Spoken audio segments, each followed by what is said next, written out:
just to focus on Rhian just a little further, you were once that young kid who got into the Liverpool team and with that created a bit of noise. Yeah. To different circumstances perhaps, but is there one piece of advice you would give him to deal with that? I think if he can stay grounded and work hard, I think that's his best thing to do. Obviously it's lots of pressure playing for a club like Liverpool. When you're not getting many chances, many games, you have to kind of take a step back and look where you want to be. And he's made a big decision to come here. He wants to play, so I think it's all down to his character. He wants to play football, he wants to score goals, and he wants to further his career any way he can. And I'm pretty sure he'll do that at our club. A lot of managers down the leagues often say that a lot of young players like the comfort of the Premier League academies and are a bit sometimes reluctant to get out there. But it seems as though there are a lot of players for whom that doesn't apply. I mean, you were one once, moved on, he's another one right now. There are other examples around the football leagues. Of course, I think you can only look at yourself really and what you want to do in life. And if it's not working at one club, then you kind of have to make that decision to move on.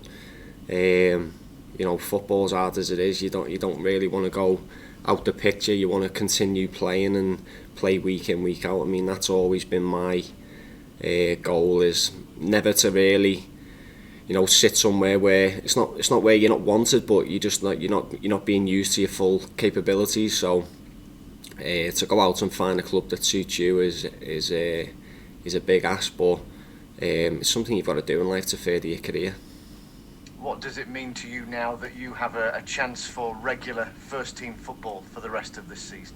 I mean, it means a lot. I've worked hard for this opportunity, so you know, hopefully take it in my stride and continue to train well and play well and keep my place in the team. Obviously there's players pushing for a start, so it's one of those tough asks where you have to kind of be on it week in, week out, and hopefully the manager shows faith in you and keeps you in the team.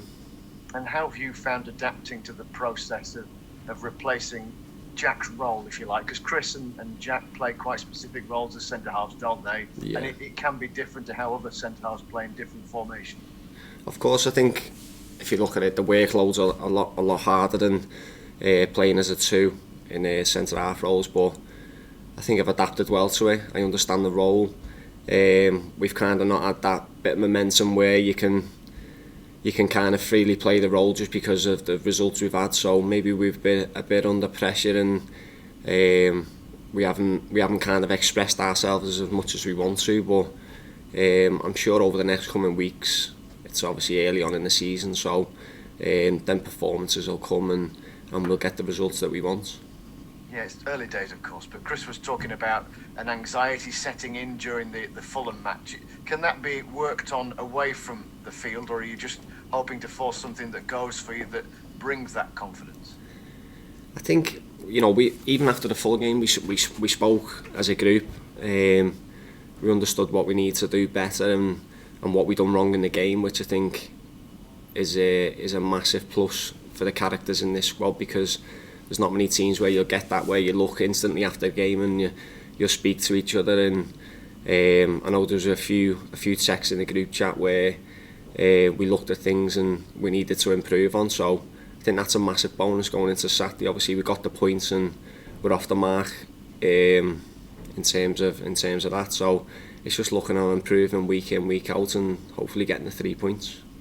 It's obviously a great match and a great event to play against Liverpool and at Anfield, but as someone who knows the inner workings of that football club, what do you make of the almost transformation, if you like, that they've gone through under Jurgen Klopp?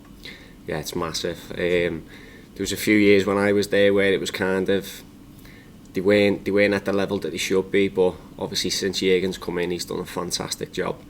He looks like he's got every single person in that club working for him. He understands his role in terms of man management and using the players that he's got and creating a system where everyone understands what they need to do. And as you say, look at the success they've had over the last few years since he's been there. They've obviously 30 years Premier League. That was a massive plus for the club. Champions League again 6 times. So obviously he's done wonders for the club, and that's going to continue, I think.